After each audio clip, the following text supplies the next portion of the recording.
Salut! Cette vidéo sera probablement la dernière dans ce décor. Effectivement, d'ici la fin du mois, on aura déménagé avec Emeline pour la suite de notre formation pastorale. Paris, nous voilà! Du coup, c'est pour ça que ici c'est vide, ici il y a des choses qui traînent, le placard est mal fermé. Ça, c'est pour ma femme qui voit toujours ce qu'il y a derrière mes vidéos et qui à chaque fois elle me dit « T'as laissé ça, il y a ça ». Avant d'aller plus loin dans la vidéo, je voudrais vous présenter la marque du t-shirt que je porte. Oui, ça ressemble un peu à un placement de produit, mais j'ai pas touché d'argent. Mon ami Benjamin Lamotte et son épouse ont lancé une marque de vêtements chrétiens. Avec cette problématique, comment porter les valeurs chrétiennes tous les jours. La marque s'appelle Spirit of Word et possède une large collection de motifs suscitant bien souvent des conversations. Bref, tout ce qu'un chrétien souhaite faire tous les jours. Je vous mets le lien de la boutique dans la description. Allez-y, c'est permis. Moi j'ai choisi Son histoire change la mienne. Voilà, ça suscite des conversations, c'est vachement intéressant. Donc, allez-y. Et puisqu'on parle aujourd'hui de partager sa foi au quotidien, on va entrer dans le quotidien des collégiens ou des lycéens qui parfois ont du mal à vivre leur foi au quotidien justement. Eh tu crois que je t'ai pas vu toi à partir comme ça de la vidéo parce que t'es pas lycéen ou t'es pas collégien? Tous les conseils que je vais donner s'appliquent également au monde du travail, avec tes collègues, avec tes amis. Donc reste sur la vidéo, va jusqu'au bout, tous les conseils sont bons à prendre. Et puis en plus, peut-être qu'un jour tu vas être confronté à des lycéens ou des collégiens qui auront ce problème-là et tu pourras leur partager les mêmes conseils. Alors s'il te plaît, reste. Donc aujourd'hui on va répondre à la question comment être chrétien au bahut. C'est parti.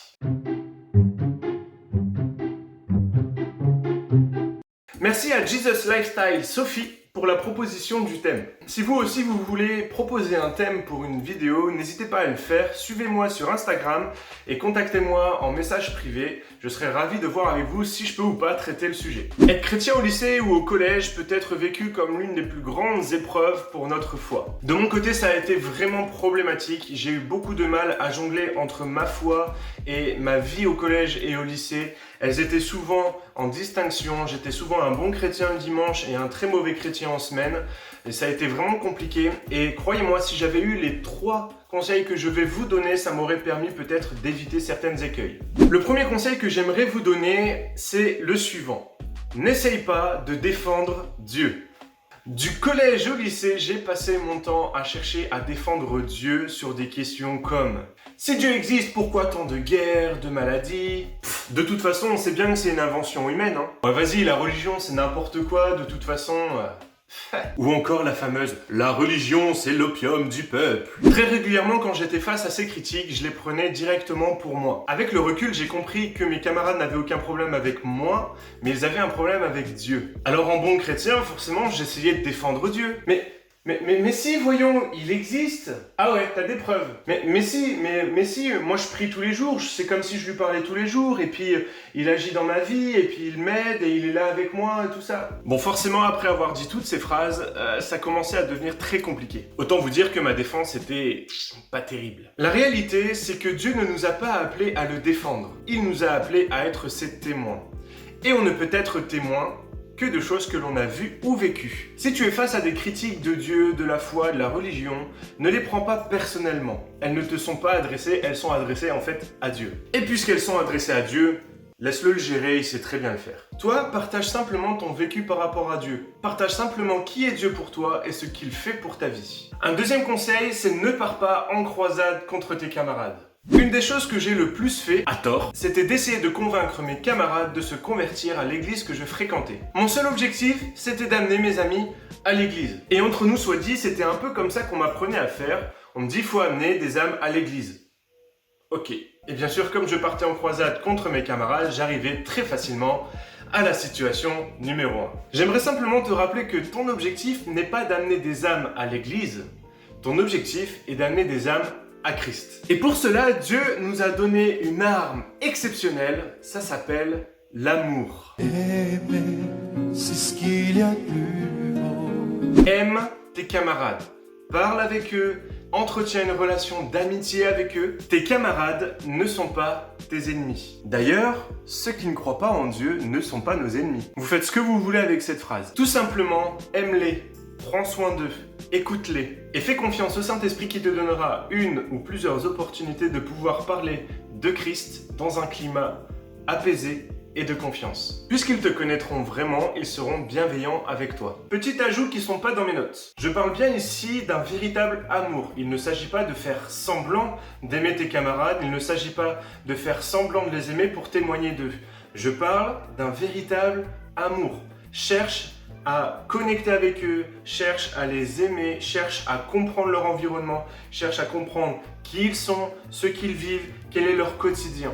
Cherche à être véritablement ami avec eux. C'est vraiment extrêmement important de ne pas jouer un rôle d'ami, mais d'être un ami. Jésus a fonctionné comme ça. Il cherchait à rentrer en contact avec les gens, à comprendre quel était leur contexte. Ne fais pas semblant d'être ami avec eux. Sois véritablement un ami pour eux. Même si tu n'as aucune occasion de parler de Jésus avec eux, sois un ami. Et le troisième et dernier conseil, ne fais pas de compromis. Et oui, encore. Et j'imagine que ça fait des milliers de fois que tu entends ça. Bien souvent accompagné d'une prédication sur Daniel, qui a décidé de ne pas se souiller des mets du roi. Encore faut-il comprendre ce qu'est un compromis. Et c'est souvent sur ça qu'on est extrêmement mal enseigné. C'est quoi un compromis? Faire un compromis avec Dieu, c'est remettre en question son plan pour ta vie. On est extrêmement loin du cliché de tu dois faire ça, tu dois faire ça, tu ne dois pas faire ça, c'est un compromis, tu ne dois pas faire ça, c'est un compromis. On est extrêmement loin du compromis de faire un compromis, c'est écouter de la musique du monde. Faire un compromis, c'est faire la fête avec ses amis. Encore une fois, un compromis, c'est remettre en question le plan que Dieu a pour ta vie. Et ce que Dieu veut, c'est que tu sois sauvé. Ce que Dieu veut, c'est ta sanctification. Ce que Dieu veut, c'est une relation avec toi. Pour moi, tu es le mieux placé pour savoir ce que Dieu veut pour ta vie. C'est ta relation avec Dieu, c'est ton intimité avec Dieu, c'est à toi de voir avec Dieu ce qu'il veut pour ta vie. L'objectif pendant 7 ans, c'est d'éviter toutes les tentations de Satan pour ne pas succomber au péché. Je te rappelle encore une fois que la foi en Dieu est plus une question de relation avec lui qu'un ensemble de règles à suivre. Alors oui, bien sûr que si tu sors en boîte avec tes amis, tu as plus de chances de succomber à des tentations du monde que si tu ne le fais pas. Bien sûr que si tu écoutes du dark, trash, heavy metal, hardcore qui prône Satan, effectivement, tu vas avoir du mal à entretenir une relation avec Dieu. Oui, il y a des choses qui ne participent pas à ta sanctification, il y a des choses qui t'éloignent de la sanctification et il y a des choses qui te rapprochent de la sanctification. L'objectif pour toi, c'est de savoir qu'est-ce qui va participer à ta sanctification et qu'est-ce qui n'aura absolument aucune influence sur ta sanctification. Et ça ne dépend que de toi et de Dieu. Fais confiance au Saint-Esprit et à la parole de Dieu pour t'aider dans ta sanctification. C'est la Bible qui doit faire référence. Laisse le Saint-Esprit et la Bible te conduire pour savoir de quoi tu dois t'éloigner pour ta sanctification. Voilà, on refait un point. Les 3 conseils. 1. N'essaye pas de défendre Dieu. Si tu es attaqué dans ta foi, c'est Dieu qui est attaqué, pas toi. N'essaye pas de défendre Dieu. 2e conseil, tes camarades sont tes amis. Tes camarades ne sont pas tes ennemis. Aime-les jusqu'à ce qu'ils te demandent pourquoi. Et le 3e, ne fais pas de compromis. Ça, vous l'avez entendu des milliers de fois. Sois renouvelé dans le Saint-Esprit et lis ta Bible pour savoir quels sont les compromis que tu ne dois pas faire dans ta vie. Voilà pour les quelques conseils, il y en a plein d'autres et je compte sur vous communauté pour les dire en commentaire. Donnez-nous vos conseils pour réussir son collège et son lycée tout en étant chrétien. Quelles sont les choses que vous avez mis en place, toujours dans un climat de bienveillance. Ce n'est pas parce que vous les avez mis en place que tout le monde doit le faire. Ce n'est pas parce que c'est votre équilibre que c'est l'équilibre de tout le monde. À l'heure où je tourne cette vidéo, on est vendredi. Je pense que cette vidéo sortira dimanche. Donc demain, c'est le bac qui commence. Donc bon courage à tous ceux qui passent le bac, tous ceux qui vont passer le brevet, tous ceux qui ont des examens de fin d'année, tous ceux qui ont des entretiens de bilan d'année. Bref, bon courage à vous pour cette fin d'année. Dites au revoir au décor. Au revoir décor. N'oublie pas de t'abonner en cliquant sur la petite cloche. Et en attendant, lis ta Bible, médite-la et mets-la en pratique. Bye!